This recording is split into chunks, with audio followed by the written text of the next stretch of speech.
MG뱅커. 안녕하세요. 현직은행원 MG뱅커입니다. 여러분, 최근에 은행 대출 금리가 계속 오르고 있다는 소식 들으셨나요? 8월 금통위에서 한국은행이 기준금리를 동결했음에도 불구하고 시중은행들이 연달아 대출금리를 올리고 있는데요. 도대체 왜 이런 상황이 발생하는 걸까요? 오늘 그 이유에 대해서 샅샅이 분석해 보도록 하겠습니다. 저 또한 7월에 제가 쓰고 있는 주택담보대출을 타 은행으로 갈아탔는데요. 기존에 쓰고 있는 주택담보대출 이자율이 너무 많이 올라서 저렴한 대출금리로 갈아탄 것이죠. 그 당시에 제가 받은 주택담보대출 금리가 3%대 초중반이었습니다. 하지만 어찌된 일인지 그 이후부터 금리가 계속 오르더니 지금은 금리가 무려 3% 후반이 넘는데요. 어떻게 이렇게 한 달 만에 0.5% 이상이 급격하게 올라갈 수 있었을까요? 저는 지금 이렇게 가파르게 주택담보대출 금리가 올라가는 가장 큰 이유는 정부의 금융권 압박이라고 생각합니다. 올해부터 서울의 아파트 가격이 본격적으로 상승하고 현재는 수도권 아파트 가격까지 올라가고 있으니 위기감을 느낀 것이죠.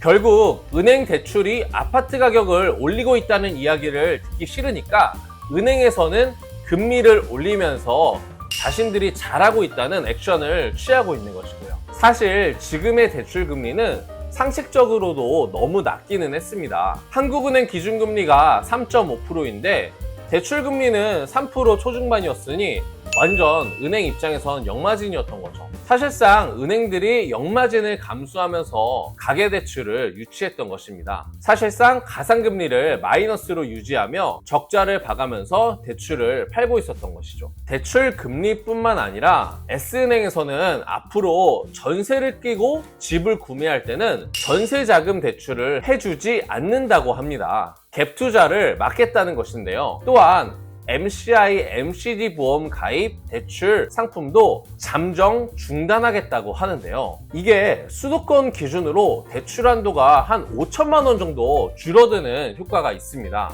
다행인 것은 MG뱅커. 앞으로 정말 대출 받기가 더욱더 힘들어질 것 같은데요. 이렇게 금리를 한 달 만에 4번씩 올리고 대출을 금지하는 조치는 저로서도 처음입니다. 또한 9월부터는 스트레스 DSR 시행도 확대될 예정인데요. 정말 앞으로는 대출받아서 집 사기가 점점 더 힘들어질 것 같습니다.